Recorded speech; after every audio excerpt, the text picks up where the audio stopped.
Welcome to Assignment 2, where I teach throwing to my participant, my mother. Meet the participant. This is my mom, Tracy. She is 50 years old. She currently does biking and walking on a daily to maintain physical fitness. She played youth softball growing up. There's no impairments or limitations as she's very healthy and active, and I would say she's more of a stage 2-3 thrower with a skill, as she does have previous throwing experience. The program details are as follows. It ran for about 45 minutes. The objective was throwing, but we also focused on the initial step, as that was what she needed to work on, some safety considerations for the general public, the weather conditions, and overall ball awareness.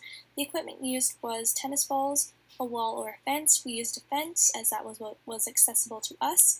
We used cones, a soccer field, workout bands, and something to film with, which I used my cell phone. Just to do a quick rundown of the thrower breakdown, on the left side we have preparation, then we move on to force production, then critical instant, and then finally we have the recovery phase. Finally, before moving into the actual program, I just wanted to overview what I liked and what I would change for next time. I really liked the warm-up and band work as it opened the whole body up and made lots of throwing repetition easy for my participant. I also liked my video analysis section as it helped her see what she did well, but also what she can improve on for next time as it broke down her skill better for herself. I would change for next time the activity of throwing golf. It was a good post warm-up game, but more players would make it more fun and more engaging.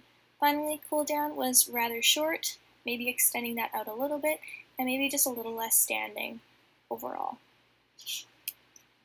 So for my pre-warm-up activity, I started off low-key by just throwing the ball back and forth with her.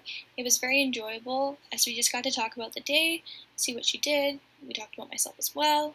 We started slow just to get some range of motion in before the program. We also talked about what was happening within the session. That way she knew what was going to happen before actually going into the program.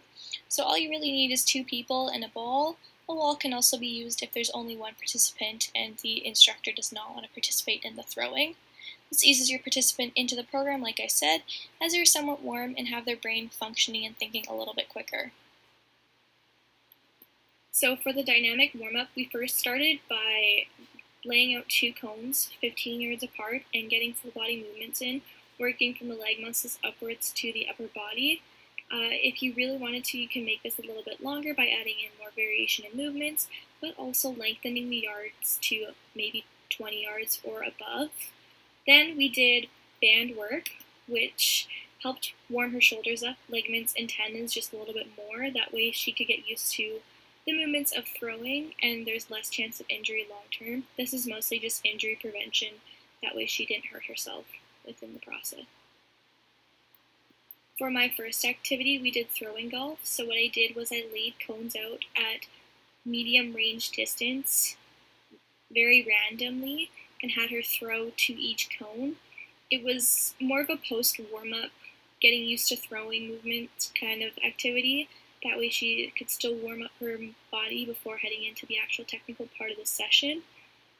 You can modify this very easily. We kept it very basic, had her throw a couple times, and then I went and grabbed the ball, and then had her throw a couple times more, went and grabbed the ball.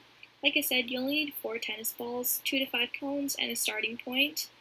And it was fun, engaging for the participant, and overall was a good post warm-up activity, but I can't say that it was super successful. I feel that more people within a group would make the actual activity go by a lot smoother, and you could create more of a competitive atmosphere by adding points into the actual activity as well. So for my second activity, we did initial step practice by starting with 2 cones, one where she would start her throw, the second where she would end her throw, like seen in the video right now. I placed them about 1.5 times her normal gait length, as that allows for max force production, which was something I noticed she needed to improve upon. I made sure to create a positive space. I did small increments of technique improvement. That way she didn't get overly frustrated with her throwing. I had her practice stepping out without the ball a little bit as well. That way she got used to the actual movement of the throw. Like I said, you need cones, a tennis ball, and a fence, and this just builds muscle memory for her throwing and will allow for her to move on into other harder skills within the future. So for my final activity, I decided to do video analysis where myself filmed my participant throwing the ball at a 3/4 front angle. I had her do a few repetitions before stopping the recording.